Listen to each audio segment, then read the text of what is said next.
그래서 이렇게 이제 얼음 덩어리들이 우주에 가득 요 성간 물질에 다양한 형태의 얼음이 있게 되고, 요 원반 형태에도 그러면 얼음들이 있겠죠. 예, 원반에도 이제 다양한 얼음이 있습니다.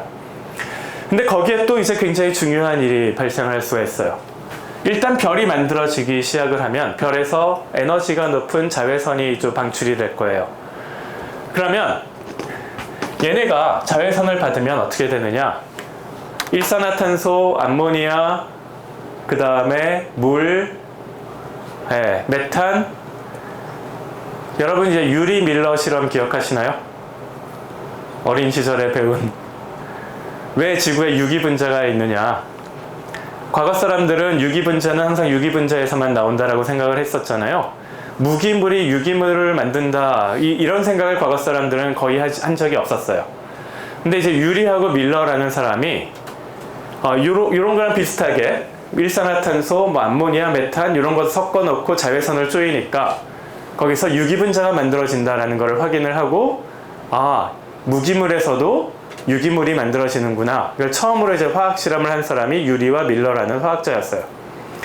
근데 우주 공간에 이미 유기분자의 재료가 될 수 있는 H2O, CO, CO, 그 다음에 암모니아, 그 다음에 메탄, 이런 게 다 있는 거예요. 탄소도 있죠, 산소도 있죠, 질소도 있죠. 유기분자를 만들어낼 수 있는 재료가 여기 다 있는 거예요. 근데 일단 별이 만들어지면 별에서 자외선이 나올 수가 있으니까, 자외선이 여기에 얼음에 도달하기 시작을 하면 얘네들이 굉장히 큰 자극을 받아서 빠르게 움직이기 시작을 하고, 그게 격렬한 화학 반응을 일으키기 시작을 합니다. 그래서 만들어지는 다양한 분자들이 뭐냐 하면 아까 말씀드린 술, 에탄올도 이런 과정에서 만들어질 수가 있고, 메탄올도 만들어지고요. 그래서 여기에 도대체 어떤 종류의 화학 반응이 어떤 종류의 유기물을 만드는지 이제 다양한 실험들 혹은 관찰을 통해서 다양한 연구가 있었는데, 별 탄생 영역을 전파망 환경으로 관찰하다 보면 이렇게 다양한 복합 유기 분자들이 관찰이 돼요. 그러니까 굉장히 수많은 복합 유기 분자들이 관찰이 됩니다. 그러니까 생명의 씨앗이라고 하는 유기 분자라는 것이 사실은 별 대단한 게 아니라 이렇게 별 탄생 영역에서 별이 탄생하는 과정과 더불어 만들어질 수 있다라는 거예요. 자, 그러면 그 중에서 좀 특이한 분자들 뭐가 있을까? 몇 가지 말씀을 드리자면 이런 게 있어요. 독일 본에 있는 전파 천문학자들이 발견한 분자 중에 하나인데, 이게 뭐냐 하면 랍스베리 향을 내는 분자, 산딸기 향을 내는 분자가 발견이 된 적이 있었고요. 이거는 재미삼아서 보여드리는 예인데, 더 중요한 거는 요겁니다. 당분자가 중요한 이유는 뭐냐 하면 그게 RNA나 DNA의 구성 요소이기 때문에 그래요. 그러니까 요 분자는 RNA에서 하나의 RNA의 한 부분이 될 수 있는 굉장히 중요한 유기 분자인데, 이게 또 우주 공간에서 발견이 됐습니다. 그래서 여기 보면 sweet 이런 표현을 쓰죠.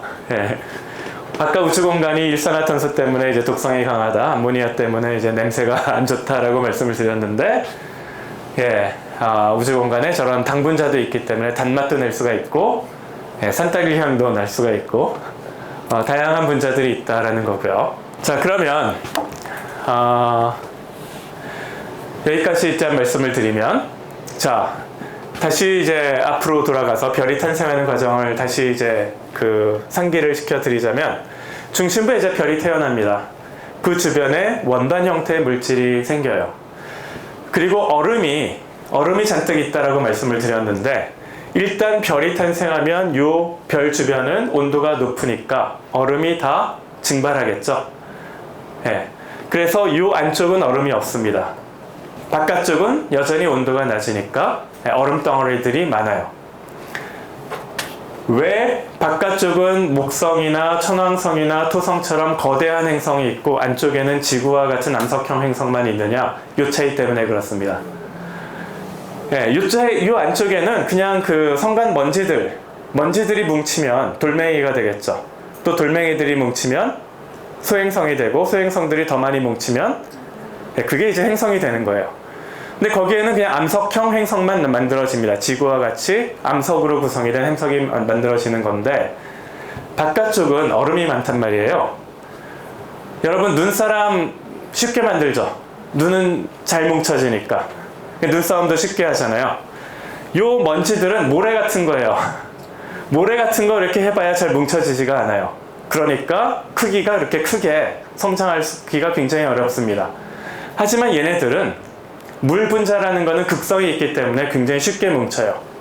쉽게 뭉치고 크기도 커지고 그러다 보니까 중력도 굉장히 강해지고 그러다 보니까 일단 그런 얼음덩어리들이 잔뜩 뭉쳐서 거대한 중력을 만들어낼 수 있는 천체가 되면 그때부터는 가스들을 이렇게 중력으로 빨아들이면서 수소와 헬륨으로 구성이 된 거대한 가스 자이언트, 그 가스로 구성이 된 행성이 만들어질 수가 있게 되는 거예요. 그래서 일반적으로 이런 행성계 시스템에서는 안쪽에는 지구와 같은 지구형 행성, 바깥쪽에는 목성과 같은 거대한 가스형 행성, 이런 게 만들어지는 게 일반적인 현상이다 라는 거고요. 그래서 아까 말씀드린 것처럼 안쪽, 바깥쪽 이런 구별이 있다. 자, 그리고 나서 지구는 그럼 또 어떤 식으로 만들어졌는지 다시 조금 더 정리를 드리자면, 지구는 아까도 말씀드린 것처럼 이제 거대 소행성들이 이렇게 충돌하는 과정에서 만들어졌어요. 소행성들이 막 충돌을 합니다. 그럼 충돌을 하면 어떻게 되느냐? 이렇게 돼요.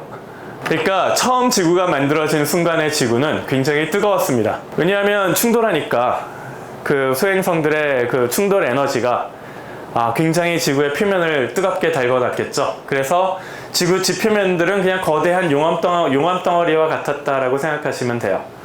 그럼 이 당시의 지구는 지옥이었던 거죠. 예, 거의 뭐 지옥과 같은. 그래서 아까 보여드린 것처럼 지구가 처음 탄생했던 순간에는 여전히 이 원반형 물질들이 주변에 많았고, 그 얘기는 지구 주변에 많은 양의 소행성들이 있었다는 얘기예요. 그러니까 처음 지구가 만들어지는 순간에는 굉장히 많은 소행성들이 있었고, 지구는 엄청나게 많은 소행성들과의 충돌을 겪었다라는 얘기가 되는 거죠. 그래서 지금 이 그래프가 보는 거는 과거로 갔을 때 소행성과 지구가 얼마나 자주 충돌했는지, 소행성과의 충돌률을 추정을 해서 그래프로 그려놓은 건데, 과거에는 이렇게 굉장히 격렬한 그러한 소행성과의 충돌이 있었다. 달은 언제 만들어졌냐면 이때쯤 이렇게 만들어졌다. 요 정도. 초기 지구에서 이제 격렬한 충돌이 있는 과정에서 달도 만들어졌다라는 거고요. 그 얘기는 뭐냐 하면, 지구가 이렇게 뜨거웠기 때문에 소행성 안에 담겨있는 물 분자 같은 것들이 좀 있었을 수 있는데, 뜨거우니까 대부분은 다 증발해서 다 날아갔어요. 그래서 초기 지구에는 물이 많지가 않았습니다. 거의 없었어요. 그냥 수성이라든가 달처럼 그냥 메마른 행성이었다라고 생각하시면 될 것 같아요. 자, 그러면 지구에 있는 물은 도대체 어디서 왔느냐? 자, 우리가 지금 생각하기로는 가장 유력한 후보 중에 하나가 뭐냐 하면 해성입니다. 해성이라는 건 뭐냐 하면, 바깥쪽에 이제 얼음이 가득하다라고 말씀을 드렸는데, 이러한 얼음 덩어리들이 뭉친 게 뭐냐 하면 그게 해성이에요.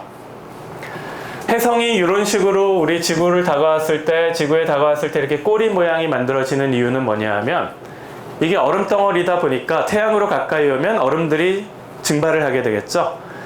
그러니까 그런 얼음들이 증발을 하면서 저렇게 긴 꼬리 모양을 만들게 되는 거예요.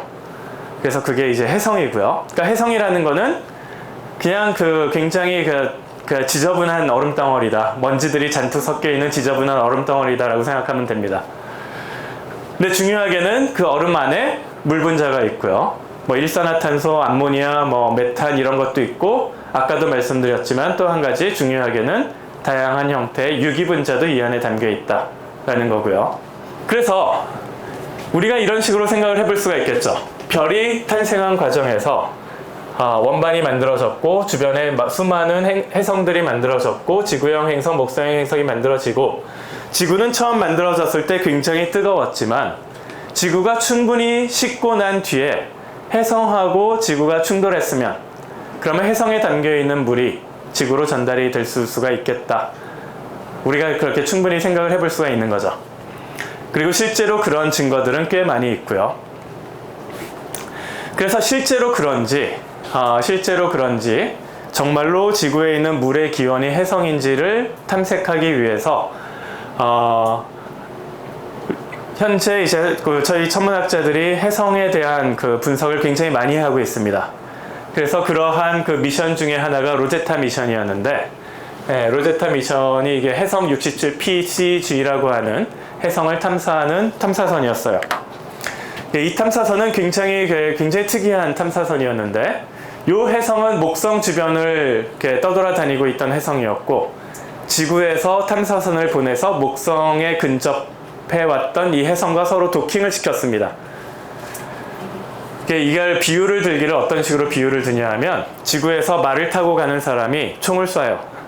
총을 쏴서 부산에서 말을 타고 총 쐈는데 그 날아가는 총알과 서울에서 쏜 총알이 서로 부딪힐 확률, 그 정도의 정확도를 요구했던 미션이었어요. 엄청나게 빠른 속도로 해성도 움직이고 있고, 지구에서 보낸 탐사선도 엄청나게 빠른 속도로 움직이고 있고, 근데 그거를 서로 도킹을 시킨 거죠. 도킹을 시켜가지고 이런 식으로 이제 해성의 이미지를 얻었습니다. 그래서 지금 이 영상은 로제타 미션의 홍보 영상이에요. 네.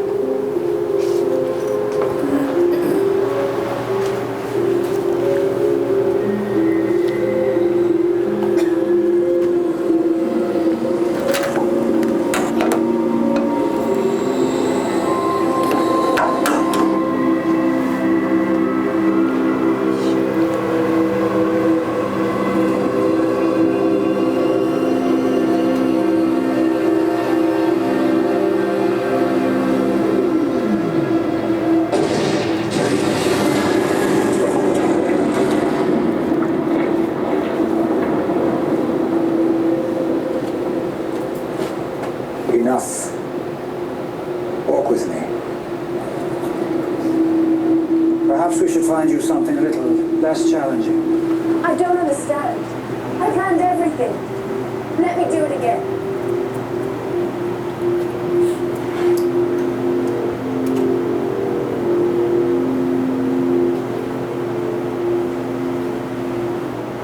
Once upon a time, Really? this is a good one. I promise. What is the key to life on Earth? Water. Water. 자, 시간이 많지 않으니까 여기까지만 말씀드릴게요. 이 아저씨가 옛날 옛적에 once upon a time, 옛날 옛적에, 그러니까 지겹다는 듯이 really 그러면서 또 그 얘기냐, 그러니까 이번에는 좋은 얘기다 라고 하면서 물어봐요. 생명의 가장 중요한 건 뭐냐, 그러니까 water, 물이다.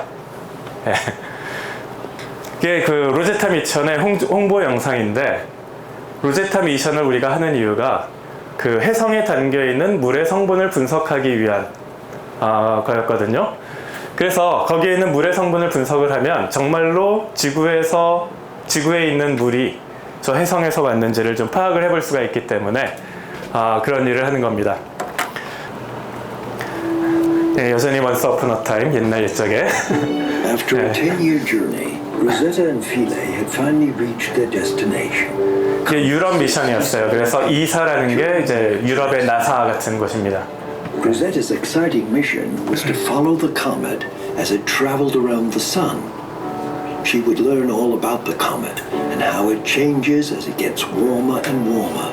While Philae, 그래서 저기에서 이제 필레라고 하는 작은 탐사선이 또 하나 담겨져 있었는데, 걔를 이렇게 해성으로 떨어뜨려 가지고 해성에 있는 물질을 이게 채취하는 그런 미션을 시켰어요. 그래서 여기 보면 열심히 계산한 다음에, 어쨌든 그래서 로제타에서 한 10km 떨어진, 그러니까 로제타가 이 해성에서 한 10km 떨어진 상공에서 찍은 사진이고요. 그 다음에 여기서 방출되는 가스도 분석을 하고, 직접 이렇게 도킹을 해가지고 거기에 있는 물질들도 분석을 하고, 이런 식으로 분석을 하다 보면 아까 그 아이스, 얼음 안에 다양한 형태의 유기 분자가 만들어진다 라고 말씀을 드렸는데, 어떠한 종류의 유기 분자가 여기에 담겨져 있는지 우리가 분석이 가능해요. 그래서 우리가 발견한 유기분자들의 목록이 이렇게 있습니다. 해성에서 발견이 된 유기분자의 목록들. 그래서 유기분자 목록을 이렇게 동물하고 좀 비유를 해놨어요. 예를 들면 원숭이인데 원숭이와 매칭이 된 유기분자가 메탄올, 에탄올 이런 거. 그 다음에 뭐 기린하고 매칭된 거는 조금 이제 카본이 긴 체인으로 있는, 그러니까 분자가 좀 긴 분자, 이런 기린하고 매칭을 시켰고요. 그 다음에 굉장히 중요한 분자 하나가 발견이 됐어요. 요거 글리신. 글리신은 아미노아시드인데 아미노산은 단백질의 기본 단위죠. 예, 우리 모든 인체가 다 단백질 아니에요. 예, 단백질의 기본 단위 글리신조차도 이미 우주 공간에서 만들어졌더라 라는 얘기예요. 그 다음에 뭐 다양한 거, 뭐 냄새가 좀 강한 거, 뭐 이런 다양한 분자, 스컹크에 비유했죠. 그래서 여기에다가 그 다음에 뭐 독성이 강한 거, 그런 뱀에다가 비유를 해놨고, 다양한 형태의 이런 유기분자들이 만들어졌습니다. 그리고 이제 해성에 포함이 되어 있다라는 거고요. 자, 리보스라는 분자, 이건 RNA의 또 기본 단위가 되는 거예요. 근데 이제 리보스라는 분자가 중요한 이유는 뭐냐 하면, 생명이 탄생하기 위해서는 자기 복제할 수 있는 분자가 처음 만들어져야 되는데, 자기 복제하는 분자의 최초의 형태가 RNA냐 DNA냐 이런 논란거리가 있었어요. 근데 뭐 저는 생명은 잘 모르지만 생물학자들이 내린 결론은 DNA가 아니라 RNA에 먼저 시작을 했을 것이다 라고 결론을 내렸다고 합니다. 그러면 최초의 자기 복제 분자가 RNA인데, 말씀드린 저 리보스라는 분자는 RNA의 기본 단위가 된단 말이죠. 복제 분자라고 추정이 되는 RNA의 기본 단위가 되는 분자들조차도 우주에서도 미리 만들어질 수가 있었다라는 얘기는 정말로 생명의 씨앗이 저렇게 외계에서 왔을 가능성이 높다라는 걸 알려주죠. 여기서 이것이 암시하는 또 다른 중요한 사실이 있습니다. 별이 탄생하는 과정은 우주 어디에서나 동일한 방식으로 일어나요. 그러니까 태양계가 만들어진 과정은 저기 은하 저 바깥쪽에 다른 별이 탄생하는 과정에서도 동일하게 일어났어야 했습니다. 그러면 그 얘기는 뭐냐 하면, 다른 별 주변에도 해성이 있고 유기분자가 있고, 저런 리보스 같은 분자도 있고 글리신 같은 분자도 있고 다 있다는 얘기예요. 그 얘기는 지구에서 탄생한 생명체의 형태와 외계 행성에서 만들어진 생명체의 형태가 상당히 유사할 가능성도 있다라는 걸 암시하고 있죠. 환경이 비슷하고 재료가 똑같으니까 똑같은 물리법칙이 적용이 되고. 자, 그럼 지구에 얼마나 많은 물이 있느냐. 그러니까 해성에서 잠깐 물이 담겨가지고 왔는데 왔다라고 할 때 사실은 이 정도밖에 없어요. 지구가 요만큼 크다라고 하면 지구의 표면이 거의 물로 덮여 있다고 하더라도 한 곳에 모아보면 이 정도밖에 되지 않아요. 목성의 위성인 유로파라는 위성이 있는데 심지어 거기는 물이 더 많아요. 그러니까 지구에 있는 물이 굉장히 특별하냐? 특별하지 않습니다. 왜냐하면 물이라는 거는 별이 형성되는 곳 주변에는 흔하게 존재할 수 있는 분자예요. 그다지 특별한 게 아니다. 유로파에는 심지어 지구보다 더 많은 물이 있다라는 얘기죠. 이런 식으로 이제 물이라는 것이 해성을 통해서 왔을 가능성이 있고, 그 다음에 그 안에 담겨있던 유기분자도 해성을 통해서 전달되었을 가능성이 있다. 그러면 정말로 지구하고 해성하고 충돌을 얼마나 자주 했을까? 뭐 이런 것도 우리가 좀 따져볼 수가 있는데, 최근이라고 하는 게 거의 지금 1990 한 4년 정도 되니까 몇 년 전인가요? 30년 전. 천문학적인 관점에서는 30년도 굉장히 최근이죠. 최근에 어떤 일이 있었냐 하면 목성하고 해성이 충돌한 일이 있었어요. 그래서 좀 제 연배 되시는 분들은 그 뉴스에서 굉장히 화제가 됐기 때문에 기억을 하실 수도 있는데, 이런 식으로 목성에서 뭔가 이제 밝게 빛나는 현상이 관찰됐던 현상이 직접 그 천문학자들이 이제 직접적으로 관찰했던 사건도 있었습니다. 실제로 그렇게 해성과 행성이 충돌하는 일은 흔하게 과거에 일어났고 지금도 가끔 일어날 수 있는 일이다. 앞으로도 일어날 수 있는데 가까운 장래에는 일어나지 않기를 바라는 게 좋죠. 왜냐하면 해성하고 지구하고 또다시 충돌한다 그러면 사실은 이제 공룡이 멸종한 이유도 이제 해성과 지구의 충돌 때문이라고 우리가 생각을 하고 있는데, 꽤 과거에 일어난 일인데 이제 앞으로도 그런 일이 일어난다면 인류한테는 별로 좋은 일이 아니라서 우리의 기원을 설명할 때는 좋지만 앞으로 우리의 장래를 생각할 때는 혜성과의 충돌은 가능하면 피하면 좋겠죠. 자, 그러면 약간 화제를 바꿔서 태양계와 생명의 관계를 생각을 할 때 또 한 가지 우리가 던져야 될 질문 중에 하나는 지구는 왜 여기에 있느냐? 이런 질문을 또 던질 수가 있어요. 지구는 왜 여기 없고 여기 없고 여기 없고 왜 여기냐? 왜 하필이면 우린 여기에 있느냐? 근데 우리가 이거를 좀 곰곰이 생각을 해볼 때 굉장히 흥미로운 사실을 우리가 또 여기서 발견을 합니다. 여기 태양이 있어요. 태양이 있고 그 다음에 아까 그 스노우 라인이라고 어떤 라인을 벗어나면 바깥쪽은 얼음이 많이 존재한다라고 말씀을 드린 적이 있어요. 그래서 바깥쪽에는 이제 목성 같은 거대 행성이 있죠. 자, 태양에서 지나치게 멀면 생명이 탄생하기에 좋은 여건이 마련되기가 좀 어렵습니다. 왜냐? 얼음이 다 얼어 있으니까. 뭔가 생명의 탄생에서 굉장히 중요한 역할을 하는 게 액체 상태로 존재하는 물이라고 저희는 생각을 하고 있어요. 물 분자는 우주 어디에나 존재한다. 굉장히 흔하다라고 말씀을 드렸지만 그게 얼음 상태로 존재하면 거기서 생명이 탄생하기는 좀 어렵습니다. 용매라는 것이, 생명에는 용매라는 것이 필요하기 때문에, 그리고 물 분자처럼 탁월한 용매가 없기 때문에. 반면에 태양에서 좀 지나치게 가깝다, 수성처럼. 그럼 또 어떤 문제가 생기느냐? 너무 뜨거워요. 너무 뜨거우니까 물이 표면에 있더라도 뜨겁게 증발해서 우주 공간으로 날아가게 됩니다. 그래서 물이 지나치게 뜨겁지도 않고 지나치게 차갑지도 않고 적당한 온도를 유지할 수 있어서 물이 액체 상태로 존재할 수 있는 영역, 그 영역을 거주 가능 지역이다 라고 부르기도 하고요. 그 다음에 그 서양에 있는 동화 이름을 따서 골딜락스 존이라고도 합니다. 골딜락스 이야기 혹시 다 기억하시나요? 여러분 자녀가 있으면 한 번쯤 이렇게 자녀한테 그 동화책을 읽어드렸을 것 같은데, 그 곰 3마리가 사는 집이 있었습니다. 아빠 곰, 엄마 곰, 아기 곰이 사는 집이 있었는데 이 곰 3마리가 이렇게 숲을 만들어 놓고 산책을 나갔어요. 근데 이제 골딜락스라고 하는 꼬마아이가 그 곰 3마리 사는 집 근처를 지나가다가 그 수프 냄새를 맡고 배가 고파서 들어갔는데 아빠 곰의 수프는 지나치게 뜨거웠고 엄마 곰의 수프는 지나치게 차가웠고 아기 곰의 수프가 적당히 이제 온도가 좋아서 다 먹었다. 그 이야기입니다. 그래서 골딜락스 존이라고 하는 이유는 뭐냐면 지나치게 뜨겁지도 않고 지나치게 차갑지도 않고 온도가 적당해서 액체 상태로 물이 존재할 수 있는 영역. 그래서 그 거주 가능 지역에 지구가 있어요. 이건 우연이 아니죠. 지구가 여기 있으니까 우리가 여기 있을 수 있었기 때문에. 그리고 이런 거주 가능 지역에 어떤 행성이 있느냐? 화성. 화성이 있습니다. 화성도 과거에는 지구처럼 표면에 물이 많았을 거라고 추정이 돼요. 겉으로 봤을 어떤 지질학적인 증거로 추정을 해봤을 때.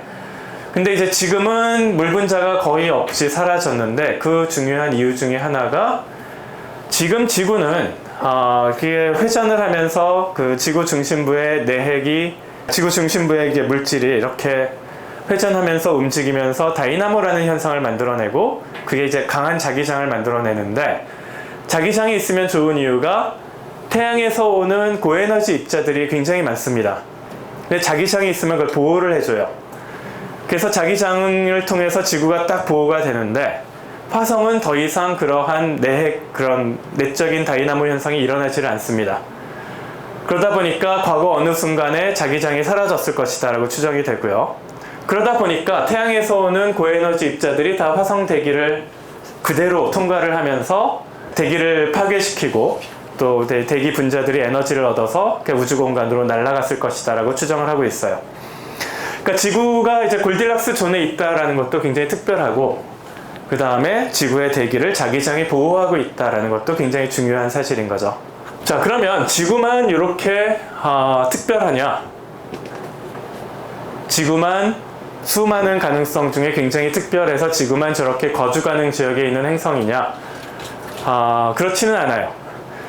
최근에 이제 천문학자들이 지구가 아닌 다른 외계, 태양계 밖에 있는 외계 행성 시스템을 굉장히 많이 찾아냈습니다. 찾아내서 그러면 태양계 밖에 있는 다른 외계 행성에도 이렇게 거주 가능 지역에 있는 행성들이 존재하는지 그런 것들을 이제 찾는 일들을 굉장히 최근에 많이 하기 시작을 했어요. 그 중에 대표적인 사례 중에 하나가 이겁니다. 글리스 581이라고 하는 별인데 태양보다 좀 사이즈가 작은 별이에요. 그 별 주변에 굉장히 많은 행성들이 발견이 됐고 그 중에 2개가 이제 골디락스 존이라고 하는 영역에 존재하고 있다라는 것을 알게 됐어요. 그러니까 외계 행성체 시스템에도 이렇게 물이 액체 상태로 존재할 수 있는 행성계 시스템이 있다라는 얘기고요. 외계 행성체는 도대체 어떻게 찾느냐? 이게 아주 방법은 단순합니다. 여러분이 외계인이라고 생각을 해서 외계인인데 여러분이 이게 지구, 태양계 시스템을 바라본다라고 생각을 한번 해보세요. 근데 평소에는 태양이 이렇게 밝게 빛나다가 지구가 태양 앞을 이렇게 지나가면 어떻게 될까요? 지구가 태양빛을 좀 가리잖아요. 그럼 그만큼 어두워지겠죠. 그래서 이렇게 관찰하면 이런 식으로 살짝 어두워져요. 이 차이가 여기 보시면 알겠지만 1, 0.994, 0.006 그러니까 한 0.6% 정도 차이밖에 안 나는 거지만 어쨌든 이렇게 주기적으로 가까워진다. 그러면 여기와 여기 사이의 시간은 공전 주기가 되는 거죠. 공전 주기가 되고 행성의 크기가 크면 클수록 어두워지는 정도가 더 많아지겠죠. 목성 같은 게 앞을 가린다. 그럼 훨씬 더 많이 어두워지겠죠. 그러니까 그걸 통해서 행성의 크기가 얼마나 되는구나, 공전 주기가 어떻게 되는구나, 이걸 알면 질량도 추정을 할 수가 있어요. 그럼 질량이 어떻게 되고 이 행성이 암석형 행성이구나, 목성형 행성이구나, 이런 것도 알 수가 있게 됩니다. 그래서 2022년 현재까지 발견된 외계 행성의 숫자를 이렇게 표시를 해놨어요. 그러니까 각 연도별로 발견된 외계 행성의 숫자인데 2022년에는 지금 이게 거의 한 5,000개, 누적된 거는 훨씬 더 많은 거죠. 이런 식으로 상당히 많은 외계 행성계 시스템을 발견을 했습니다. 물론 이거는 아직은 우리 은하에 있는 모든 외계 행성계를 찾은 건 아니에요. 그냥 아주 특정한 영역에 있는 샘플만 우리가 본 거기 때문에 굉장히 이제 제한적인 정보이기는 한데 이거를 통해서 우리가 계산은 해볼 수 있습니다.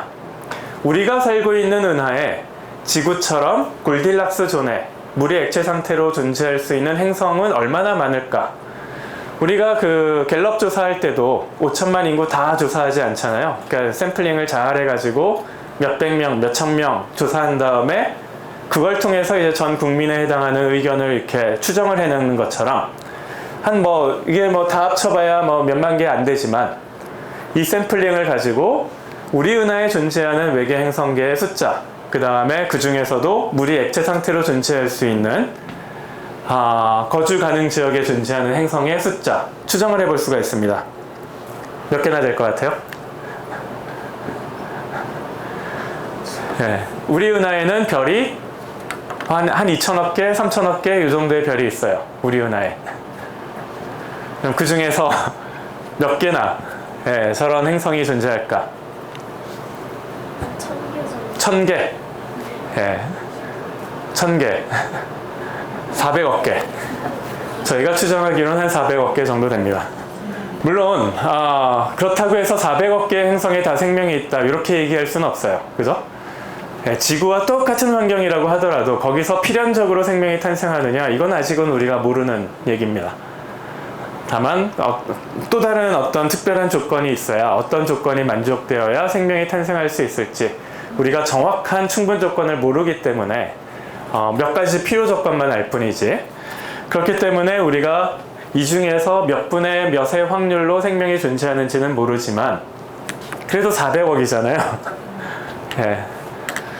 제가 흔히 생명은 기적이다 라는 표현을 씁니다. 그래서 제가 어떤 학생들한테 물어본 적이 있었어요. 저희 교양 과목 가르치는 학생들한테, 여러분은 어떤 것을 기적이라고 받아들이기 위해서는 몇 분의 몇의 확률로 일어나야 그걸 기적으로 받아들일 거냐라고 물어본 적이 있었어요. 사실 이제 기적이라는 말이 엄밀하게는 기적이 아니에요. 왜냐하면 그냥 확률이 낮은 일이 일어났을 뿐이에요. 예? 그러니까 모든 거는 이제 확률의 문제지. 예. 엄밀하게는 지구에서 일어나는 모든 일은 초자연적인 현상이 아니라 그냥 물리 법칙에 따라서 일어날 수 있는 일이었는데, 우리가 이제 초자연적인 현상을 배제를 한다면 그냥 물리 법칙에 따라서 일어날 수 있는 일이었는데, 다만 그것이 일어날 확률이 굉장히 낮은 것일 뿐이었죠. 그러니까 뭐 암이 갑자기 치료가 된다거나, 그게 뭐 물리 법칙에 의해서 불가능한 일은 아니었던 일이었지만 그냥 확률이 좀 낮았을 뿐이었던 거예요. 그러면 여러분은 몇 분의 몇의 확률로 일어나야 그걸 기적으로 받아들일 거냐? 라고 질문을 했더니, 예, 여러분은 뭐라고 대답을 하실 것 같으신가요? 몇 분의 몇? 0? 0은 진짜로 일어날 수 없는 거잖아요. 그죠? 예, 0이어야 기적이다. 그거 사실은 엄밀하게 맞는 말이에요. 그래야 초자연적인 현상이다라고 이해할 수가 있는 거죠. 예. 어떤 학생이 대답을 하기를 한 5천만 분의 1이면 내가 기적이라고 받아들이겠다. 왜 그러냐라고 했더니, 우리나라 인구가 5천만인데 우리나라 사람 중에 딱 한 명만 체험할 수 있을 만큼 확률적으로 낮은 일이라면 뭐 그 정도면 기적으로 받아들이겠다 라고 하더라고요. 예, 그냥 뭐 재미삼아 그러면 5천만 분의 1의 확률을 여기에다가 적용을 해서 생명이 탄생할 확률을 5천만 분의 1이다 라고 가정을 하면 이 행성계 중에 몇 개의 행성에 생명이 있을까요?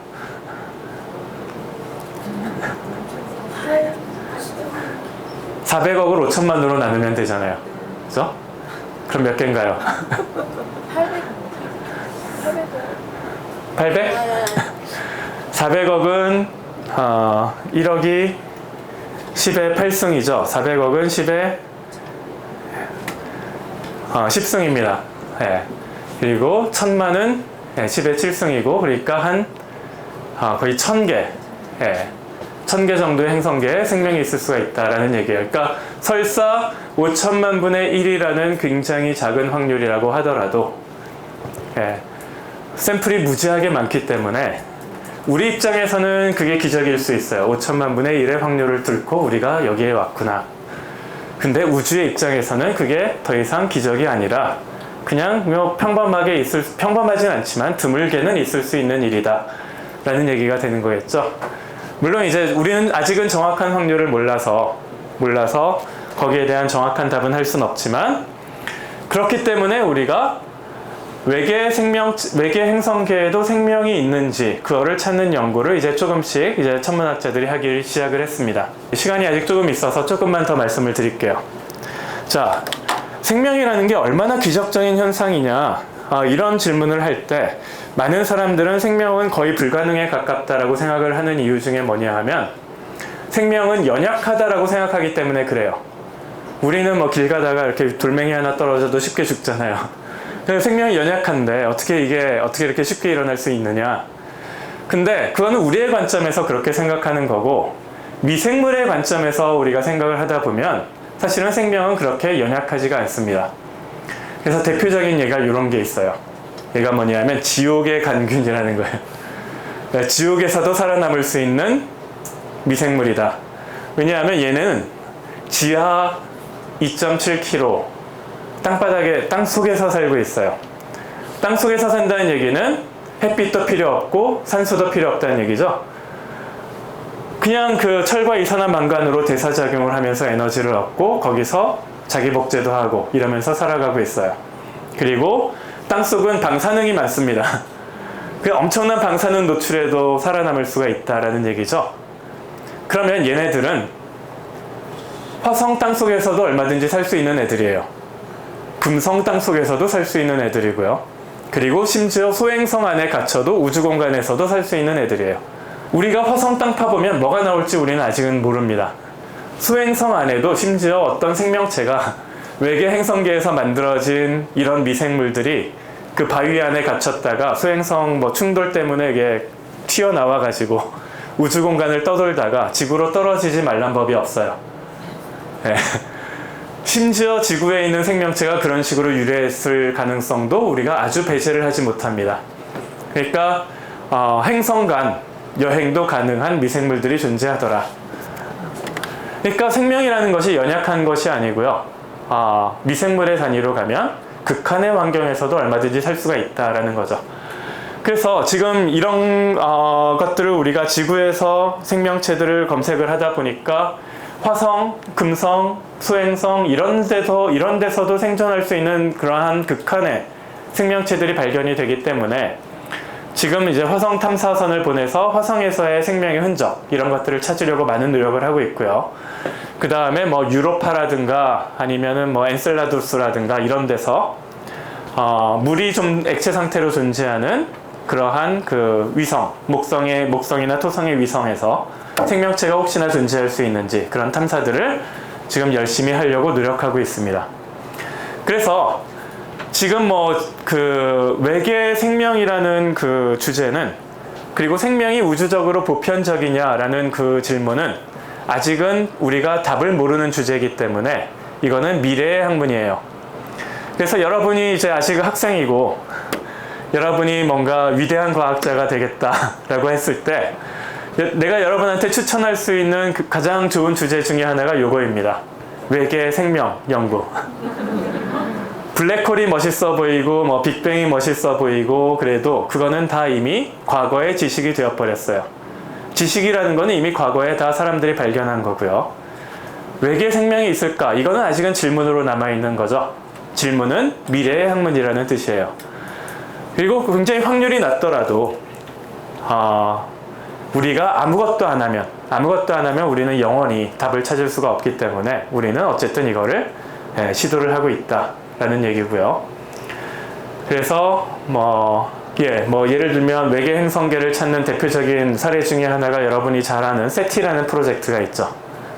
세티라는 프로젝트는 뭐냐면 외계에 어떤 고등 생명체가 있어서 과학기술 문명을 성취했으면 우리처럼 전파로 뭔가 교신을 할 것이고 전파 외계 시그널을 받으면 외계 문명의 흔적을 찾을 수도 있지 않을까. 그래서 끊임없이 외계에서 오는 전파 시그널을 탐색하는 이런 프로젝트도 있습니다.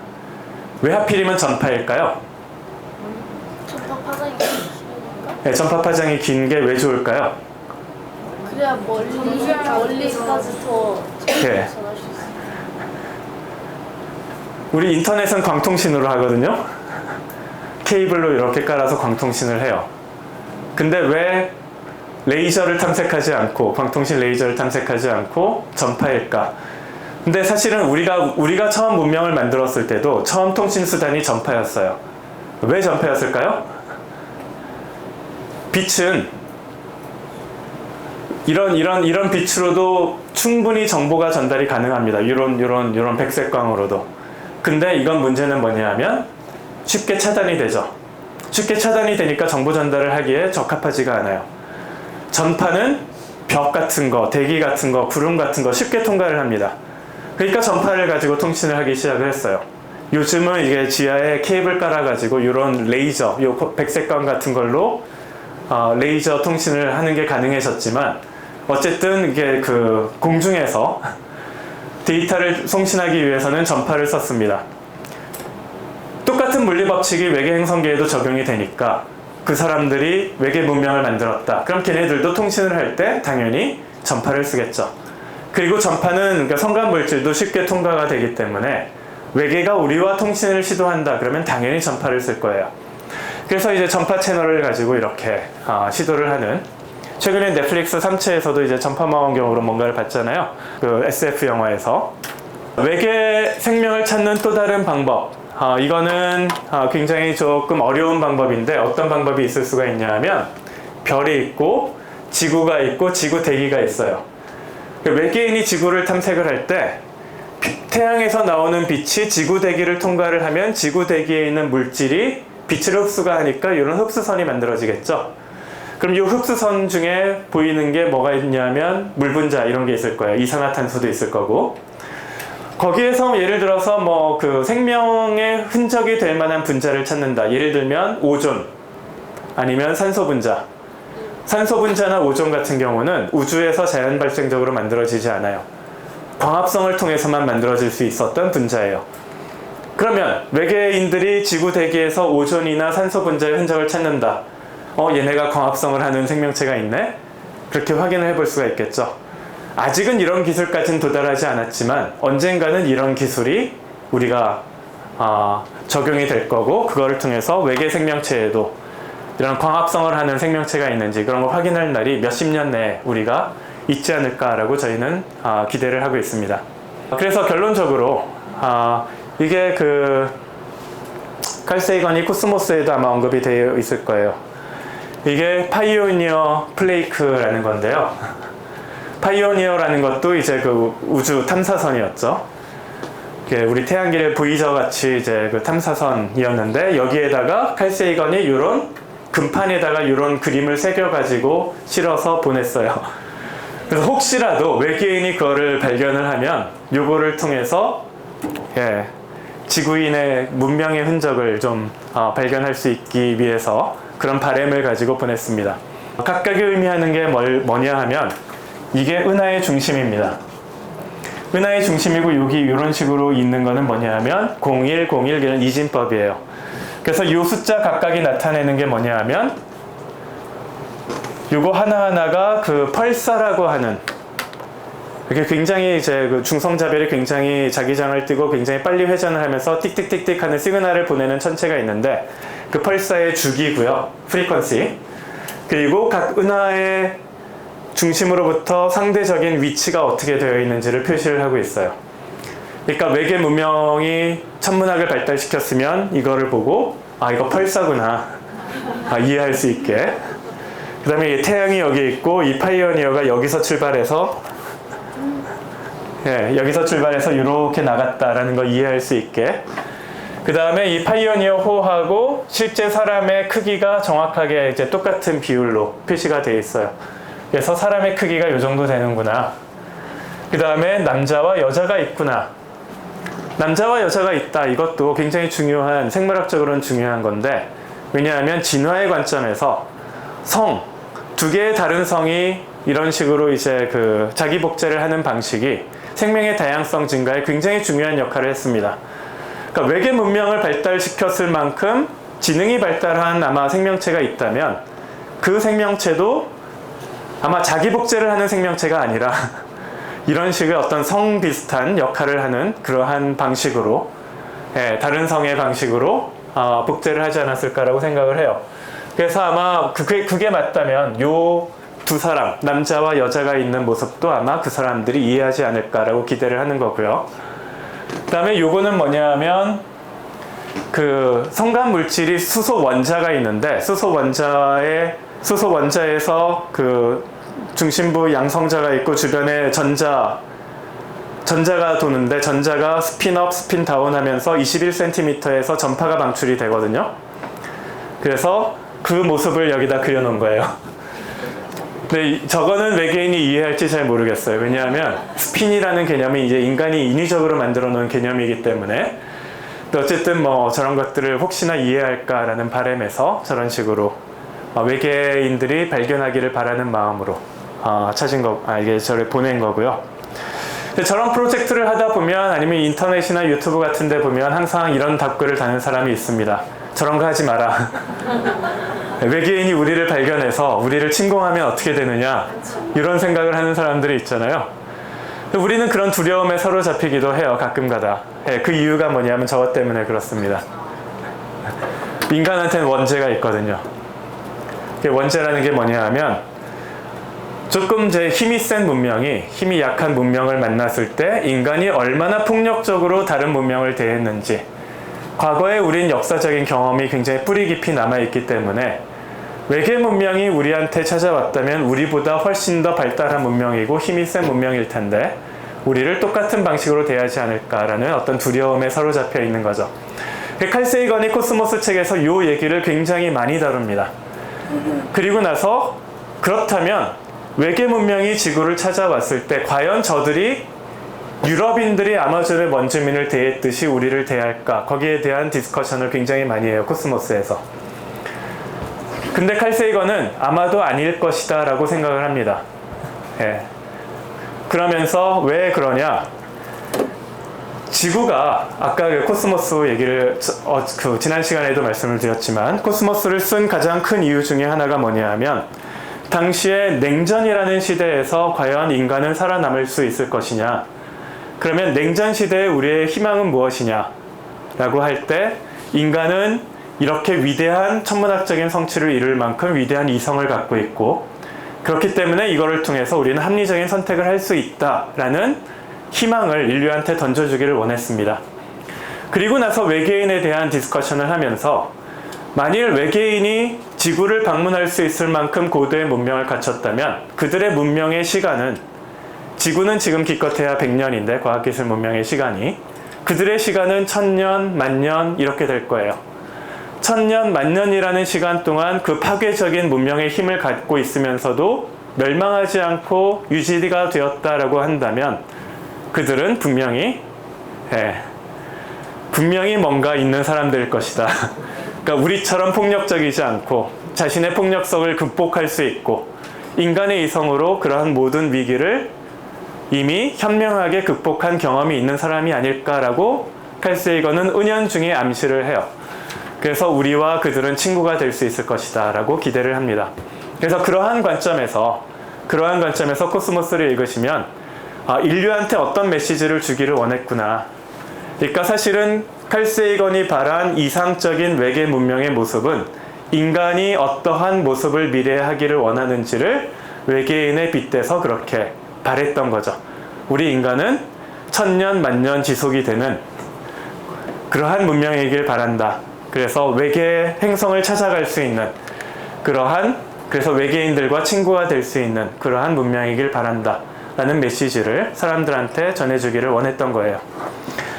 자, 그래서 지금 천문학자들이 어쨌든 저런 노력을 하고 있습니다. 과연 우리가 혼자인가? 천문학적인 관점에서 봤을 때 그렇지는 않을 것 같더라.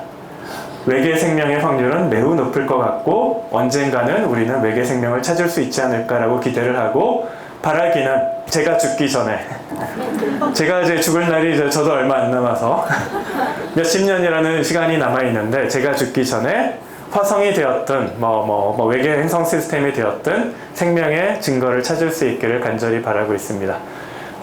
긴 시간 들어주셔서 감사합니다.